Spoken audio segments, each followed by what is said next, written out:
السلام علیکم ورحمۃ اللہ وبرکاتہ۔ اظہار کے متعلقہ سبق جو ہے وہ ہم پڑھ رہے تھے، اس حوالے سے ہم نے یہ مشق جو ہے وہ آپ کو سنائی پڑھ کر۔ اس میں آپ کو وقوف کا طریقہ بھی بتلایا گیا کہ کیسے وقف کرنا ہے، اور اس میں سے خاص کر آپ کو یہ چیز جو ہے وہ زیادہ بتلائی گئی کہ حروف مدہ کے بعد اگر کوئی حرف ساکن ہو جاتا ہے وقف کی صورت میں تو اس کو بھی ہم لمبا کر کے پڑھیں گے، ٹھیک ہے جی۔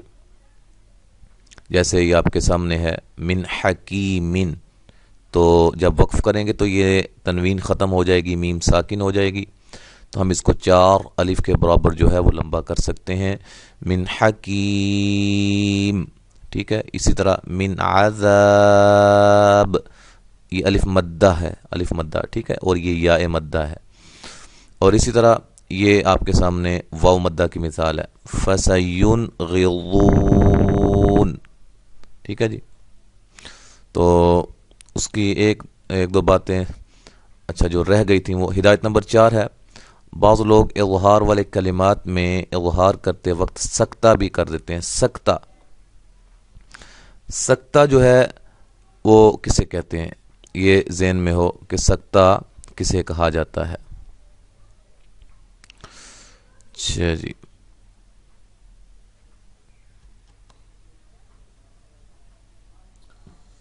یہ آپ کے سامنے مثلا ایک یہ مثال آپ کے سامنے ایک موجود ہے،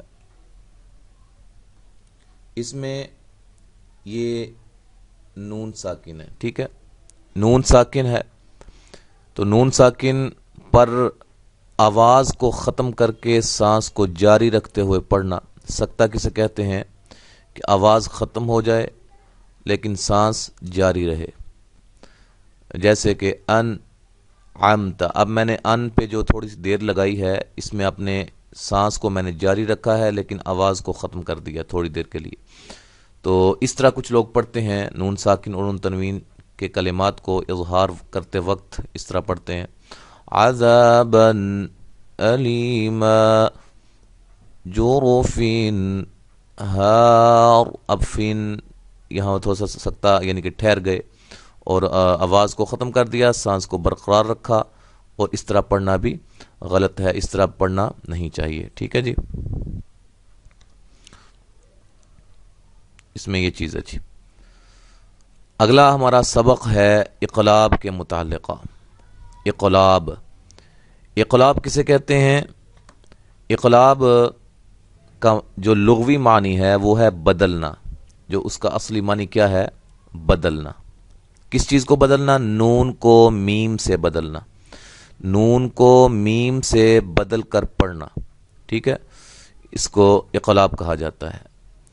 تو اقلاب کب ہوگا اور کیسے ہوگا، یہ انشاءاللہ ہم سبق پڑھیں گے اور ہمیں سمجھ آ جائے گی، ٹھیک ہے جی۔ سبق شروع کرتے ہیں۔ قاعدہ نمبر 1، اقلاب کے معنی بدلنے کے ہیں۔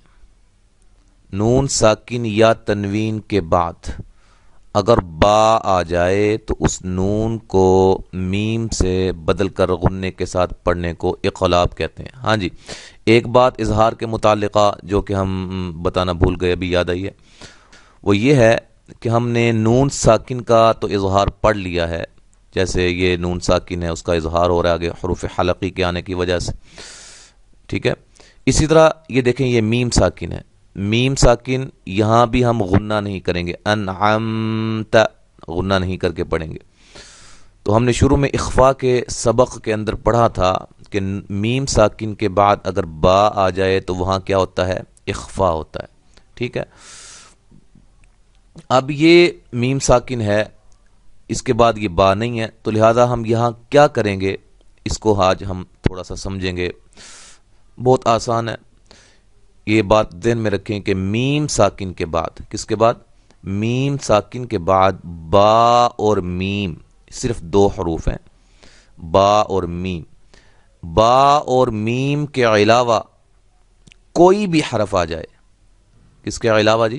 میم اور با کے علاوہ کوئی بھی حرف آ جائے تو وہاں میم ساکن کا کیا کریں گے؟ اظہار کریں گے، اس کو ظاہر کر کے پڑھیں گے، ٹھیک ہے؟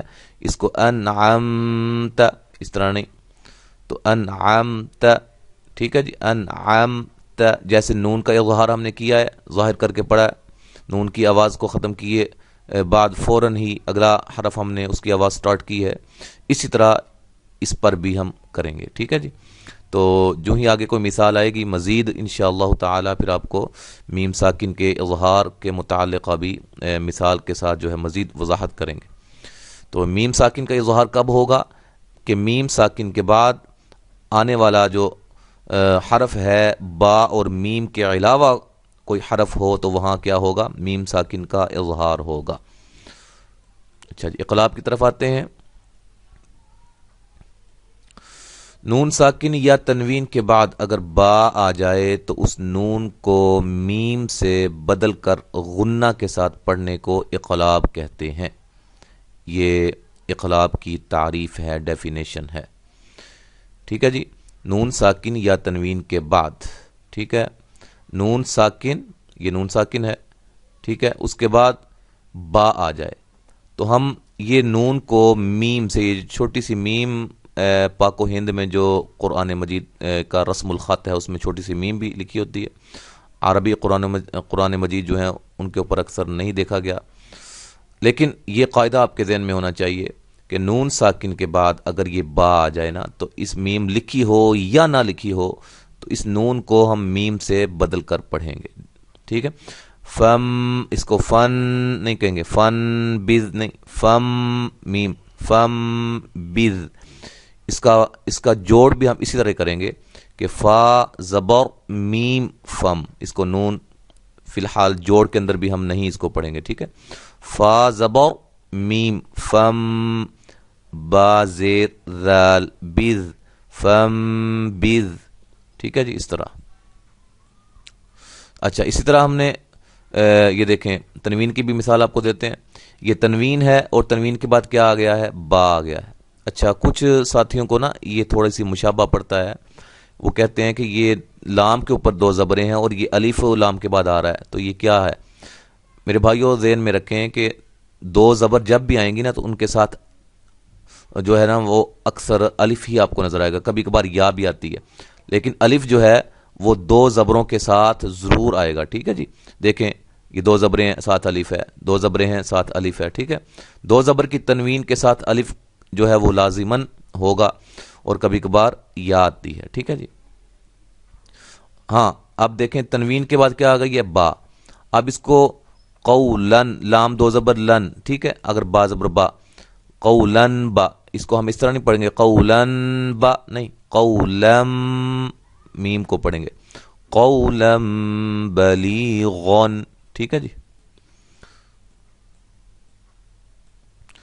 اچھا جی، یہاں ہم پڑھتے ہیں جیسے میں نے آپ کو سمجھایا ہے ایجے کا طریقہ، جوڑ کرنے کا طریقہ بھی میں نے آپ کو بتلایا کہ فا زبر میم فم با زیر ذال بز، فم بز، اور اس طرح جو ہے اس کا ہم جوڑ کرتے ہیں۔ یہ تنوین کی مثال ہے۔ سین زبر سا، میم زیر یا می، سمی، عین دو پیش میم، اس کو با نہیں، عین دو پیش میم عم، سمیعم، با زبر با، سمیعم با، یہ اصل میں عن ہے، یعنی کہ عین پیش نون عن، یعنی کہ نون تنوین جو ہے وہ نون اس کے اندر پوشیدہ ہوتا ہے، ٹھیک ہے نا، ظاہر نہیں ہوتا، پوشیدہ ہوتا ہے، تو اس کو ہم عین دو پیش میم عم پڑھیں گے، ٹھیک ہے۔ آگے پھر با زبر با، سمیعم با، صاد زیر یا صی، یا مدہ ایک الف کی مقدار کے برابر اس کو لمبا کیا، سمیعم بصی، را دو پیش رن، سمیعم بصیرن، ٹھیک ہے۔ اس طرح ہم اس کا جوڑ بھی کریں گے۔ ہدایت نمبر 1، یہاں بھی غنہ ایک الف کے برابر کیا جائے اور غننے سے پہلے حرف کو لمبا نہ کیا جائے۔ اچھا، ایک بات ذہن میں رکھیں کہ غنہ جو ہوتا ہے خواہ وہ اخفا کا غنہ ہو، یا اقلاب کا غنہ ہو، آگے ادغام بھی آئے گا، اس کا غنہ ہو، غنہ جہاں بھی آئے گا، خواہ وہ میم ساکن کا غنہ ہو یا نون ساکن یا تنوین کا ہو، اس کو ہم اس کی لمبائی، اس کی مقدار غنے کو لمبا کرنے کا وہ کتنی ہوگی؟ وہ ایک الف کی مقدار کے برابر، ایک الف کے برابر ہم اس کو لمبا کریں گے۔ جس طرح ہم حروف مدہ کو بھی ایک الف کے برابر لمبا کرتے ہیں، اس طرح جو ہے وہ غنے کو بھی ایک الف کے برابر لمبا کیا جائے گا۔ تو انشاءاللہ اس سبق کو لے کے ہم دوبارہ پڑھیں گے، تو دوبارہ ہم حاضر ہوں گے۔ السلام علیکم ورحمۃ اللہ وبرکاتہ۔